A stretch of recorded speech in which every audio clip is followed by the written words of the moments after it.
मुख्य वक्ता बंधु कहले कहला बेले मन पड़ूला एटा बसंतर उत्सव बोली सीताकांत जमी शशिराम राय कहते बसंत आसई आदि धक्का खाई कुकुड़ा देहे भांगी केते महुर सुरे माटी रे गड़ाई हवा फूल बण संजे बसंत आसई आदि चेर गंजे सुखिला हाड़र रंगे बजाई छानाई मत किंतु सेते बेले मन पड़ूला से ग्रीष्मर कविता हरिण नदी खरा दौड़ना बड़ खरा धू धू खरा बेल गोटे गोटे पत्र खसुଥାଏ एकुटिया गछ डाले पक्षी बसी था खरा बेल केतेबेले राजदक्षा रोगी परी खूं खूं कासे कांद कांद गछ पत्र आखि ओठ मनर सहर दारुण निदाग काल सतेवा जंत्रणार केउ गोटे करुण गीता पुणी बैतरणी सरुधार सते केउ विधवार लोह छेगाणा विशाखा डाले जागे ना कपतिर मोह सप दिल आम जीवनटा कौन खाली खरादी नदी कबर मिछिया बाट आमे कौन केबे हेबा नहीं क्षुदा शेष प्रहरे जाऊली कबाट कविता विषय अनेक कथा एठी आलोचना सरिलानी मने पड़ुला जने कविंकर कविता ए पृथ्वीटा खाली गोटे पोड़ा भूमि जाजापरक परीक्षा तंबू पकई सेपड़ा बही कवि सूर्यास्तर रंग माखी कौन मिले समुद्र बाली रे गार टाणी टाणी कौन मिले पंजुरी भितर निडर कल्पना करी कौन मिले कवि किसी न मिल जानी कवि कविता लिखुए पाहती राति से शुई थाए सेज बिछे सेज चारिपटे किछे ही जाई थाए बोली ना उजुई दुआर किए जड़े कराघात करे खिली खिली शब्द तार सुबे फांका फांका कबाट खोलिले किंतु केही कथा कविटी स्वप्न देखी जमी स्वप्न देखुंट सभापति लेंका बाबू सुदाम बाबू ए पृथ्वीर प्रति मनीष ए अंचल सब लोक कवि पालटी जाते कि कविता पुणता मनीष तुंडर भाषा सब चातकंकर मेलखंड भीतर को झरी आसंता वर्षार पानी सब नई समुद्र को पाई जानते रास्ता पत्र बजुरी आसंता सब ठुंटा गछरे किंतु सेमिति हुए ना प्रकृत कविता बुझी थाए दुखर रंग कौन लुहर स्वाद किपरि जंत्रणार स्थापत्य केमिति एवं आनंदर कारुकार्य केते गभीर अनुभव बिना सहानुभूति बिना समानुभूति बिना गोटे भल सृजन भल साहित्य केबे भी संभव नुहे एक कही अमृता प्रीतम करुणाई साहित्यर मुख्य उपजीव्य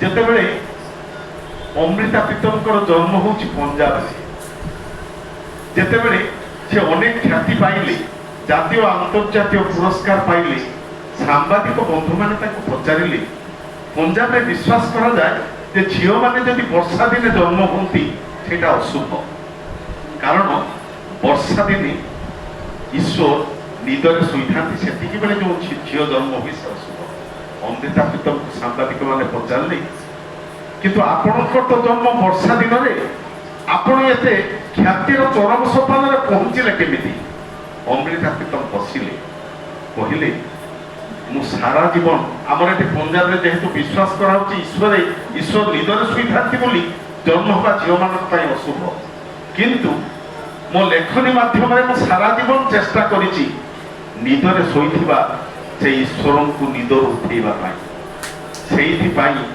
मु पाइछि एते श्रद्धा एते सम्मान एते आंतरिकता अन्य समस्त कथा मु तो कहबी बोली भाभी वास्तव अभिज्ञता नथिले भल सृजनटे संभव नुहे किपरि मु से कथा कहि थांती कहबी नाही मु कहि थांती केमिति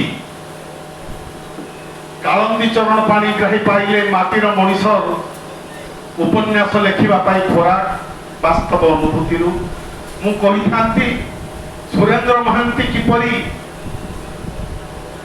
सृजनर असल मंजी ग्रहण करते पुरी रथयात्रा कमेंट्री देउथिला बेले किमिति आविष्कार करथिले सरदेई चरित्र को से कथा मध्य कहबी नाही ମୁଁ ମଧ୍ୟ କହିବି ନାହିଁ ଭୁବନେଶ୍ୱରରୁ ବସ୍ରେ ଆସୁଥିଲା ବେଳେ ଗୋଟେ ଝିଅ ଅସହାୟତାକୁ ଦେଖି ବୀଣାପାଣି ମହାନ୍ତି କିପରି ପାଇଥିଲେ ପାଟ ଦେଇର ପ୍ରକୃତ ତାର ମଞ୍ଜି ପାଇଥିଲେ ସଂଗ୍ରହ କରିଥିଲେ ସେ କଥା ବି କହିବି ନାହିଁ କାରଣ ଆଜି ସମୟ ନାହିଁ ପରେ କେବେ କିମ୍ବା ମୁଁ ବି ଭାବିଥିଲି କହିବି ବୋଲି ମନୋଜ ଦାସ କାହିଁକି ବାଘକୁ ନେଇକି ଏତେ ଗପ ଲେଖିଛନ୍ତି ତାଙ୍କର ସେ ଅନୁଭୂତି କଣ ସେ କଥା ମଧ୍ୟ କହିବି ନାହିଁ। ଶରତ ଚନ୍ଦ୍ର କହିଥିଲେ ଜଣଙ୍କର ଦୁଇଟି ଗୋଡ଼ ଥିଲେ ଜଣେ ଚାଲିପାରେ କିନ୍ତୁ ଦୁଇଟି ହାତ ଥିଲେ ବି ସବୁ ମଣିଷ ଲେଖିପାରନ୍ତି ନାହିଁ କେବଳ ଲେଖିପାରେ ଯାହା ଭିତରେ ଥାଏ ସୁଯୋଗ ସତ୍ତା। ଆଲବମ୍ କାମ କହିଲେ ଗପର ଉଦ୍ଦେଶ୍ୟ ହଉଛି ଗୋଟେ ମିଛ କଥା କହେ ଗପ ମିଛ ପାଖରେ ଆମକୁ ପହଞ୍ଚାଏ କିନ୍ତୁ ସେଇ ମିଛ ମାଧ୍ୟମରେ ଆମେ ସତ ପାଖରେ ପହଞ୍ଚିବାର ପଥ ପ୍ରଦର୍ଶନ କରେ ଗପ ତାହା ହିଁ ହଉଛି ସାହିତ୍ୟର ଅସଲ ଲକ୍ଷ୍ୟ ଏବଂ ଉଦ୍ଦେଶ୍ୟ। ମୁଁ ସେ ସାହିତ୍ୟ ବିଶାଳ କ୍ୟାନଭାସ ଭିତରକୁ ମଧ୍ୟ ମୁଁ ଆପଣଙ୍କୁ ନେଇଯିବାକୁ ଚାହୁଁନାହିଁ।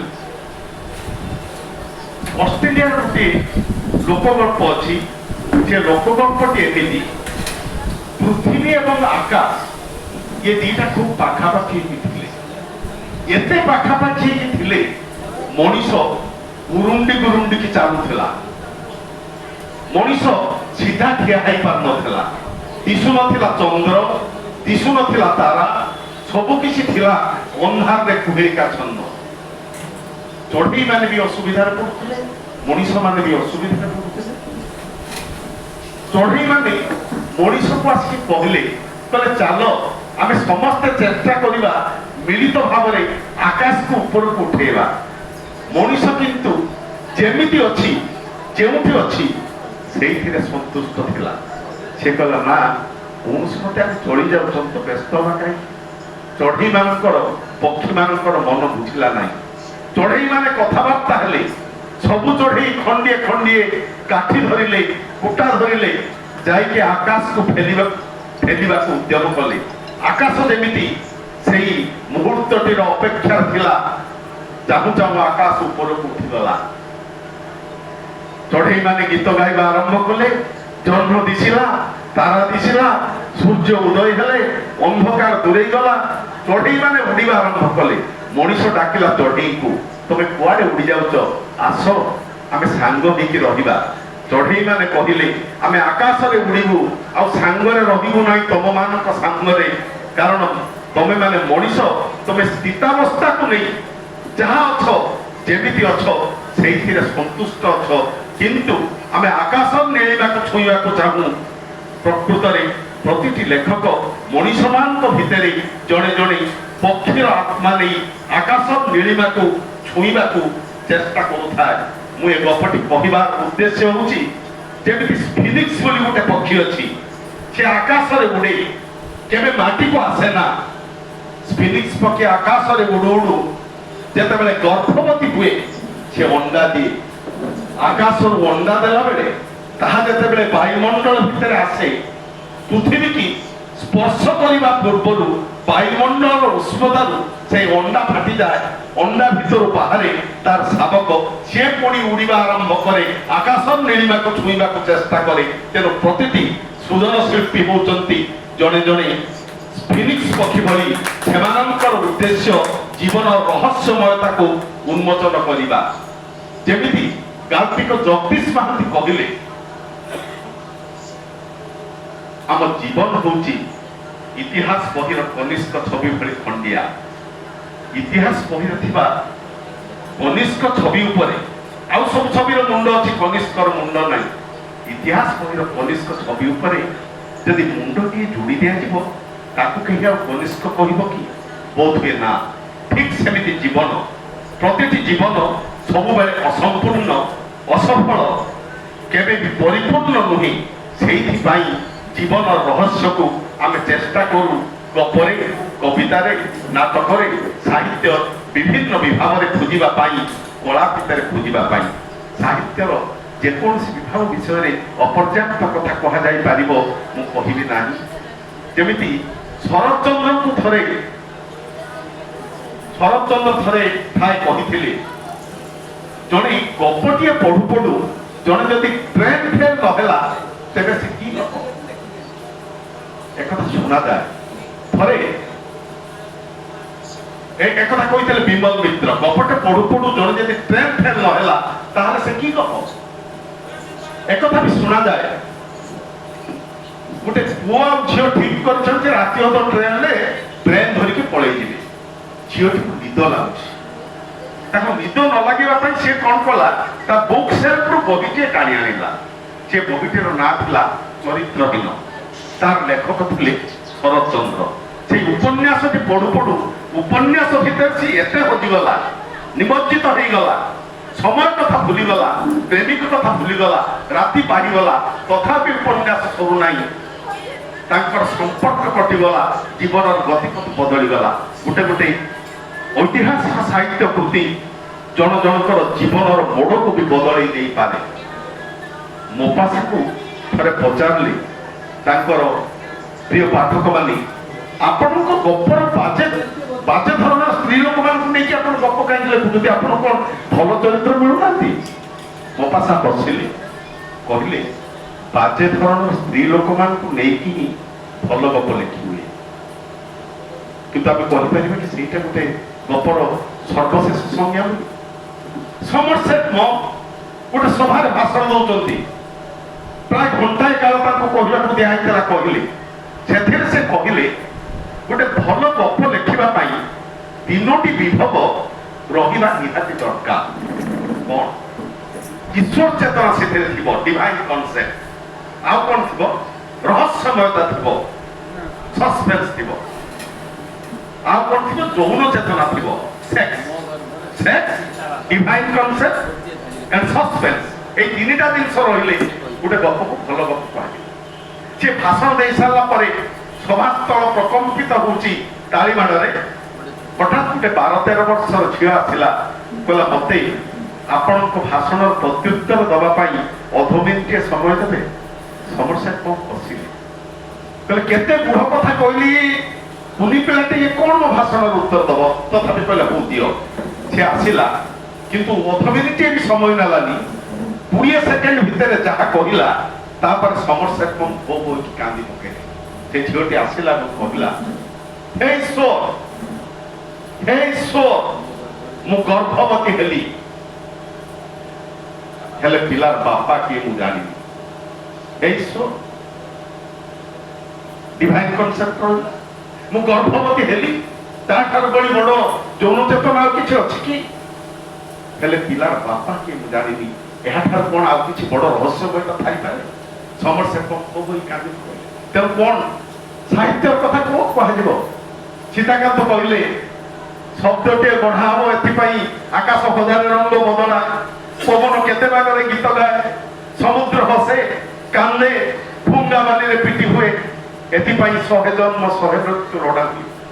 ତେଣୁ ଯୋଉ ଶବ୍ଦଟିଏ ପାଇଁ 100 ଜନ୍ମ 100 ମୃତ୍ୟୁ ଲୋଡ଼ା ହଉଛି, সেই সাহিত্যକୁ ସାହିତ୍ୟ ଯୋଉ ଶବ୍ଦକୁ ନେଇ ଗড়ା, ସେ ସମ୍ପର୍କରେ କଣ କହିବ? କବି ବସନ୍ତ ମୁଦୁଲି କହିଲା, ମୁଁ 10 ମିନିଟ୍ କହିଥିଲି, 15 ମିନିଟ୍ ହବା ବସିଲେଣି, ଏବେ ମୋର ବକ୍ତବ୍ୟ ଶେଷ କରୁଛି। ଗୋଟିଏ ଶବ୍ଦରେ ଯଦି ଆତ୍ମସମର୍ପଣ, ଗୋଟିଏ ବୋମା ଫିଙ୍ଗିବା ଦରକାର କଣ? ଗୋଟିଏ ଶବ୍ଦରେ ଯଦି ଆତ୍ମସମର୍ପଣ, ଗୋଟିଏ ବୋମା ଫିଙ୍ଗିବା ଦରକାର କଣ? କବିର ବି ସେଇ କଥା କହିଲେ। ଶବ୍ଦ କେତେବେଳେ ଆମ ଘାକୁ ଯେମିତି ଅଏଣ୍ଟମେଣ୍ଟ ଲଗାଉ ଆମକୁ ଭଲ କରିଦିଏ, ଠିକ୍ ସେମିତି ହଉଛି ଶବ୍ଦ କେତେବେଳେ ବି ଆମକୁ ନାନାବାୟା ଗୀତ ଗାଇ ଶୁଆଇ ପକାଏ। ତେଣୁ ଆପଣ ସମସ୍ତଙ୍କୁ ନମସ୍କାର। ବୋଧହୁଏ ଲକ୍ଷ୍ମୀନାରାୟଣ ସାହିତ୍ୟ ସଂସଦର ଲକ୍ଷ୍ୟ ଏବଂ ଉଦ୍ଦେଶ୍ୟ ହେଉଛି ଏଇଆ। ସୁଦାମ ବାବୁ, ଲେଙ୍କା ବାବୁ, କାର୍ଯ୍ୟକାରୀ ସଭାପତି ଯେଉଁ ସ୍ୱପ୍ନ ଦେଖୁଛନ୍ତି, ଯେମିତି ଲକ୍ଷ୍ମୀନାରାୟଣ ସାହିତ୍ୟ ସଂସଦ ଆପଣ ସମସ୍ତଙ୍କୁ କହୁଛି, ଯିଏ ଯେଉଁଠି ଅଛ, ଯେମିତି ଅଛ, ଭଲରେ ଥାଅ। ଜରାଇ ଭିତରେ ଯେମିତି ଭ୍ରୂଣ, ମାଟି ଭିତରେ ଯେମିତି ଅଙ୍କୁର, ଫ୍ଲାଟ, ଟ୍ୟାକ୍ସି, ବ୍ୟାଙ୍କ ବାଲାନ୍ସ, ଏସବୁ କିଛି ବି ଆମର ଦରକାର ନାହିଁ। ଏସବୁ ହୃଦୟ ଭିତରେ ହେଉଛି ଗୋଟେ ଗୋଟେ ବୋମା। ସେ ସେବମା ଫୁଟିବା ପୂର୍ବରୁ ଆସନ୍ତୁ ଲକ୍ଷ୍ମୀନାରାୟଣ ସାହିତ୍ୟ ସଂସଦ ଆପଣମାନଙ୍କ ଆଖିରେ ଆଙ୍କିଦେବ କବିତା, ଓଠରେ ଭରିଦେବ ଗୀତ, ହୃଦୟରେ ରୋପିଦେବ ପ୍ରୀତିର କଅଁଳ ଚାରା। ଯୋଜନ ଯୋଜନ ଦୂରରୁ ଆମେ ଆସିଛେ ଶୁଣିବା ପାଇଁ ଅସ୍ପଷ୍ଟ ଆଦିମ ସୁନ୍ଦର ଗୀତର ଧୁନ୍। ଆମେ ସବୁ ତ ସେ ଗୀତର ପ୍ରତିପାତ ମାତ୍ର। ଆପଣମାନେ ସବୁ ହେଲେ ସ୍ୱପ୍ନ ଆଉ ଲୁହର ରାଗିଣୀ। କେବଳ ହୃଦୟ ଦେଇ ଶୁଣିଲେ ଆମେ ଯାଇପାରିବା ସେଇ ସୃଜନ ନଈର ଅଙ୍କା ବଙ୍କା ଧାର ଦେଇ ଭିନ୍ନ ଏକ ଜୀବନ ପଠାକୁ। ଆପଣ ସମସ୍ତଙ୍କୁ ନମସ୍କାର, ଧନ୍ୟବାଦ।